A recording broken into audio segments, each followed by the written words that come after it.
mga pananampalataya, may oras ka ba para samahan ninyo kung pagnilayan ang mga salita ng Diyos?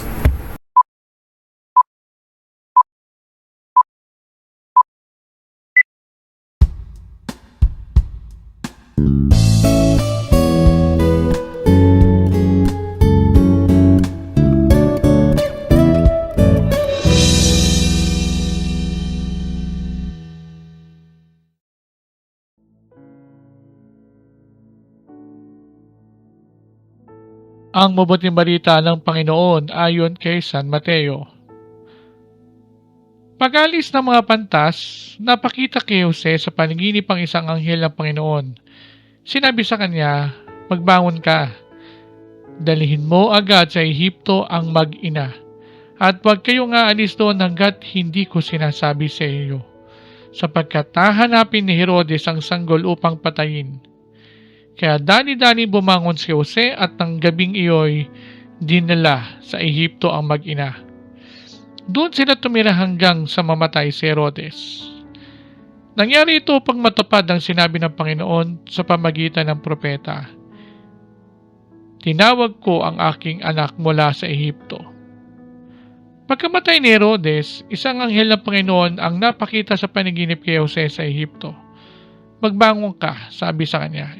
"Iuwi mo na sa Israel ang mag-ina, sapagkat patay na ang nagtangka sa buhay ng bata." Nagbangon siya at inuwi nga sa Israel ang mag-ina. Ngunit nang mabalitaan niyang si Arquelao ang naghahari sa Judea, kahalili ng kanyang amang si Herodes, siya ay natakot na pumunta roon. Muli siyang sinabihan sa panaginip, kaya't nagtungo siya sa Galilea. Sa Nazaret sila nanirahan upang matupad ang sinabi ng propeta, siya ay tatawaging Nazareno. Ang mabuting balita ng ating kaligtasan.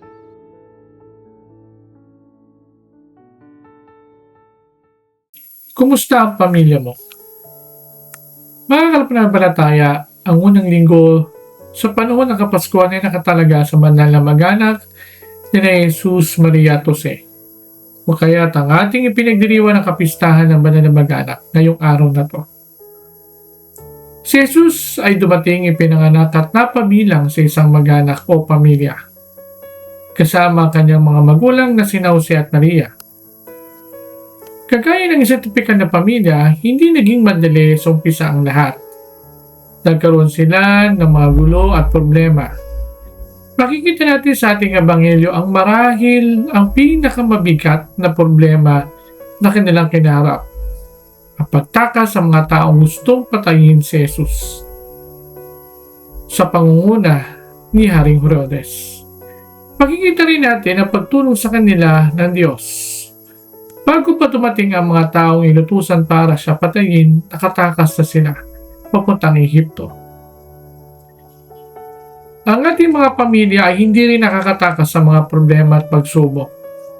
Maaaring problema sa asawa, problema sa magulang, problema sa mga anak, problema sa pera, at problema sa maraming mga bagay. Hindi tayo mauubusan ng problema. Ang mahalaga ay parating nakaabang ang tulong ng Diyos sa atin. Kailangan lang nating hingin ang tulong ng Diyos. Or minsan pa nga, bago tayo magsabi, nandyan na ang tulong. Hindi niya tayo kahit kailan pababayaan. Sa pagbibigay ng biyaya ng tulong, madalas gumagamit ang Diyos ng mga tao at mga sitwasyon at pangyayari upang matanggap natin ito. Kailangan lang talaga natin imulat ang ating mga mata at buksan ang ating mga puso para matanggap ang mga ito. Halimbawa, madalas problema ng pamilya ang pera.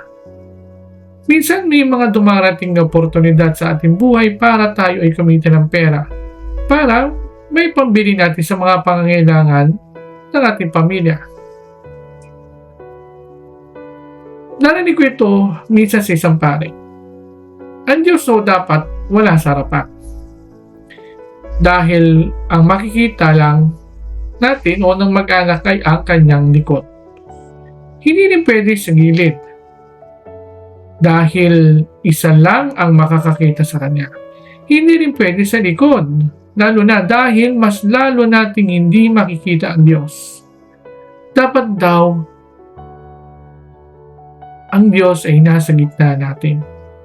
Nasa pagitan, para ang Diyos mismo ang hahawak sa bawat isang membro at siya ang aakay sa pamilyang ito papunta sa magandang bukas.